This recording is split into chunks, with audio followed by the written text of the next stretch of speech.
जैसा कि सभी को मालूम है कि यूपी में इलेक्शन शुरू होने वाले हैं, उसको लेकर लोगों के जहनों में तरह तरह की बातें आ रही हैं, गर्दिश कर रही हैं।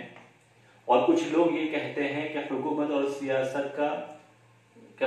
सियासत इस्लाम से बिल्कुल अलग थलग है। तो इसके बारे में हम मुफ्ती साहब से गुफ्तगू करेंगे, मालूम करेंगे कि इस्लाम की नज़र में सियासत और हुकूमत का क्या पहलू। देखिए मुफ्ती साहब, इस्लाम एक ऐसा कामिल और मुकम्मल दीन है जिसने हर मौके पर और जिंदगी के हर मोड़ पे, चाहे मुसलमान जिंदगी के किसी भी सोसाइटी या किसी भी लाइन से ताल्लुक रखता हो, इस्लाम उसकी मुकम्मल रहनुमाई करता है।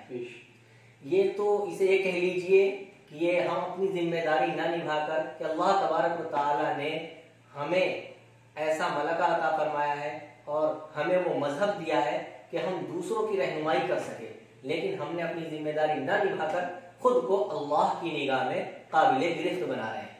आप देखिए कि जब आप अलैहिस्सलातु वस्सलाम मक्के से गए मदीने की तरफ हिजरत करके, और आप अलैहिस्सलातु वस्सलाम को मक्के के बनिस्बत मदीने के अंदर जिंदगी गुजारने में कुछ आसानी महसूस हुई, तो आप अलैहिस्सलातु वस्सलाम ने अपने सहाबा के सामने कुछ ज़वाबित, कुछ कानून और कुछ रूल रखे कि देखो, तुम्हें गैरों के साथ इस तरीके से पेश आना है जिसको दुनिया आज संविधान के नाम से जानती है। और उसी बुनियाद पर, यानी आप अलैहिस्सलातु वस्सलाम ने जो कानून बनाए थे, उसी बुनियाद पर आज दुनिया के बड़े बड़े ममालिक में कानून बनाए गए। उसी आप अलैहिस्सलातु वस्सलाम के कानून को दुनिया ने इतना सराहा कि हम उसे समझ भी नहीं सकते। तो ये कहना कि सियासत और हुकूमत का इस्लाम से कोई ताल्लुक नहीं या इस्लाम इससे अलग थलग है, ये तो सरासर गलत फहमी है। आप देखिए जो खुलाफाए राशिदीन हैं, उनकी जिंदगी को देखिए कि उन्होंने कैसी सियासत और हुकूमत की कि जिसकी नजीर दुनिया पेश नहीं कर सकती। कि उनके बारे में तारीख की किताबों को छानिए तो पता चलता है कि उन्होंने ऐसी ऐसी मिसालें कायम की कि ना तो उनसे पहले किसी ने कायम की, ना उनके बाद कायम की। तो इससे क्या पता चलता है कि सियासत और हुकूमत के बगैर तो इस्लाम मुकम्मल ही नहीं होता। सही बात है, लेकिन ये लोगों के जहनों में आता है। जी, और कुछ लोग जो है इस्लाम को बदनाम करने की कोशिश करते हैं जी कि ये सियासत और हुकूमत जो है इस्लाम से अलग थलग है। बिल्कुल सही बात। तो इस मौके पर मुसलमानों को क्या करना चाहिए? तो देखिए, क्या अमल करें मुसलमान इस मौके? मैं ये कहना चाहूंगा कि मुसलमानों को ऐसे मौके पे दो काम करना चाहिए। सबसे पहला काम जो मुसलमान का बनता है वो ये कि अपने आप को बदले। हमारे मुआशरे के अंदर देखिए कितनी बुराई है। आप चाहे शादी को उठाकर देख लीजिए, चाहे इसके अलावा और दीगर पहलू को उठाकर देख लीजिए, हर लाइन से मुसलमान बुराइयों में मुब्तला है। तो सबसे पहला काम जो बनता है कि मुसलमान अपने आप को बदले, क्योंकि कुरान करीम में अल्लाह तबारक व तआला फरमाता है, ज़हरल फसादु फिल बर्रि वल बहरी बिमा कसबत अयदिन नास, कि जमीन में जो कुछ फितना और फसाद बर्पा होता है वो सब तुम्हारे करतूतों और तुम्हारे आमाल का नतीजा है। और एक हदीस में अल्लाह के रसूल सल्लल्लाहु अलैहि वसल्लम ने फरमाया, अमालुकुम उम्मालुकुम, कि तुम्हारे आमाल और तुम्हारे किए गए काम ही तुम्हारे हुक्मरां हैं, यानी जैसा तुम करोगे ऐसे ही तुम्हारे ऊपर हाकिम मुसल्लत होगा। तो सबसे पहला काम यह है कि हम अपने आप को बदलें, अपने समाज को बदलें, अपनी सोसाइटी को बदलें। दूसरा काम जो इस वक्त का अहम काम करने का है कि अपने वोट का सही इस्तेमाल करें, कि क्योंकि हमारा मुल्क हिंदुस्तान एक जमहूरी मुल्क है। जमहूरियत की बुनियाद पर यहाँ के हर बाशिंदों को वोट देने का हक हासिल है।